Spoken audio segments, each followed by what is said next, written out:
Ryan is a graduate of Oldham County High School and Spalding University. His coaching career includes Spalding University, Morehead State University, DeSales High School, and St. Joe's College. Ryan serves as an assistant coach at Trinity High School. He's the director of player development for the Ironman Baseball organization. He's also an associate scout for the Boston Red Sox, and Ryan is dedicated to growing the game of baseball in the Louisville area in terms of development and exposure. Ryan has been fortunate enough to work with 24 players that have gone on to play professional baseball in his 13 years of coaching. And on top of the professional players, Ryan has worked with numerous players that have gone on to play college baseball. It is my great pleasure to welcome into our broadcast today Ryan Wheat. Ryan, welcome. Tim, thank you so much, man. It's a pleasure to be on. All right. Well, just to start off, we're going to kind of gear the first portion of this podcast today toward recruiting. And like I said, you've been coaching for quite a while. What is probably one of your favorite parts of coaching? It's the players. It's going out there and developing relationships with them every day, not just on the field, but you get to know their families, you get to know their girlfriends that turn into their future wives, and just kind of seeing them grow up. You almost take more pleasure going to their weddings and going to kids' birthdays and whatnot more than you take with the wins and losses. Mm-hmm. So a lot of times that beginning relationship that you guys have on the baseball field, that's kind of just the tip of the iceberg for you guys. Absolutely, yep. It's I always tell people that baseball is the avenue that brings a bunch of guys together, but it's what they do after baseball that is very meaningful. Went up to the St. Joseph's College banquet, and I was able last weekend. We went up there, and I was able to take my son and show all the guys from previous teams up there that I coached. We sat with tables of players and hung out with them, and it was just, it's just, you have those guys in your life for the rest of your life, and it's that phone line's always open, that communication's always open. You may not talk to them all the time or see them all the time, but hopefully they know that you can call them or they can call you and get any help they need. So. Yeah, and you've been doing this on the high school and the college level, and it seems like a player's not going to go unnoticed if he has baseball skills, and he has a lot of people, hopefully he has different schools that are kind of trying to court him to come their way. What does it take to be a good recruiter to get some of these players that you really want to have, to add on to your roster? Well, I think it's two things. I think you have to have a proven track record in development, and you have to be able to convey the message that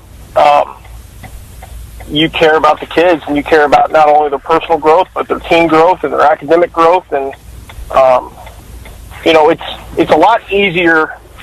Evaluation is a lot easier than people think. Someone throws hard and runs fast and hits it far, then there's going to be a lot of people that want it. I think in the recruiting process, a lot of times we all see a good player, then we try to pick them apart. And once you get through that picking apart stage, those are the guys that you want in your program, that that can help you win a national title. Okay, so personality and work ethic and attitude and all those things are just as important as evaluating the baseball skills? Absolutely. There's two things. Like when you start talking about players and their growth and their development, Sean McDermott, who's the associate head coach at University of Illinois Chicago, has a great line, and it is smarter gets better faster. So in baseball, we're limited scholarship wise, number one. So you have to get creative in ways to make college affordable for players. Mm-hmm. So, you have to bring in a good student a lot of times. If you don't bring in a good student, then that means it's just going to cost you more scholarship money because you want that kid in your program. So my experience is that same thing. When he said it, it really clicked to me. Better gets smarter, or smarter gets better faster. Mm-hmm. So you try to kind of pick through and say, okay, if someone is good in the classroom, it's a reflection of their character, it's a reflection of their work ethic, and it's a reflection of their intelligence. So all things you have to be a good baseball player. Mm-hmm. And as kids transition from the high school level of play to the college level of play, I mean, most of these kids, when they come from high school, they're going to be one of the top 1 or 2 players on their team. Do you see something or any type of a trend, kids transitioning from high school to college, as to what they lack when they're trying to take that next step?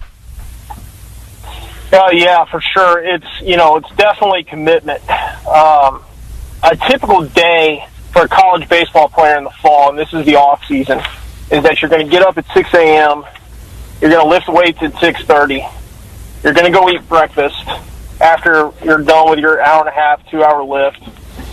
Then you're going to go home, or you're going to go back to your dorm or your apartment or wherever the case may be, and you're going to take a shower. Then you're going to go to 4 to 5 hours of class. And after class, now you have early work, your early skill developmental work, and then you're going to have a 3-hour practice on top of that. Then after everything's all said and done, then you're going to go to study hall. So now you're starting to talk, that is, it's a lot of hours each day. I mean, places I've been, it's been 10, 12 hours a day. And, I think when high school kids go in and they love signing day. First they love the day they commit. They're able to announce it on social media. And they love signing day. But those are really just the first 2 steps. That's, the old saying is, the hardest part is not making it to the big league, staying in the big league. Mm-hmm. But I think you're seeing a trend now with college baseball is that you see a ton of freshmen come in, and then a lot of those freshmen aren't there the following year. Yeah. So it doesn't matter if it's a Power 5 school or if it's a Division III school or junior college. The commitment is the same at any level. But it's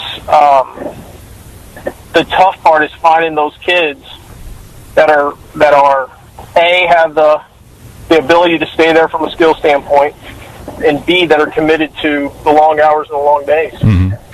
Well, you actually coached my youngest son, Brandon, and I had him on a podcast probably about 4 weeks ago. And one of the things that he said to me, I mean, I wasn't there on to the day-to-day grind that you guys call it, but he said one thing about it: when you're playing college baseball, it's some of the best sleep you'll ever get, because when you fall in bed at night after a regular day, he said you're pretty much exhausted, and he said it's the best sleep you ever had, and you wake up the next day and you do it all over again. Yeah, that's probably a really good way to put it. It's you can see it. You can see those guys kind of start at the end of the day, especially in study hall. I can't tell you how many guys have had to wake up during study hall, or they get in trouble in there, or whatever the case may be. So it is, and I think that's the message to convey, is that, hey man, your college career isn't over the day you sign, or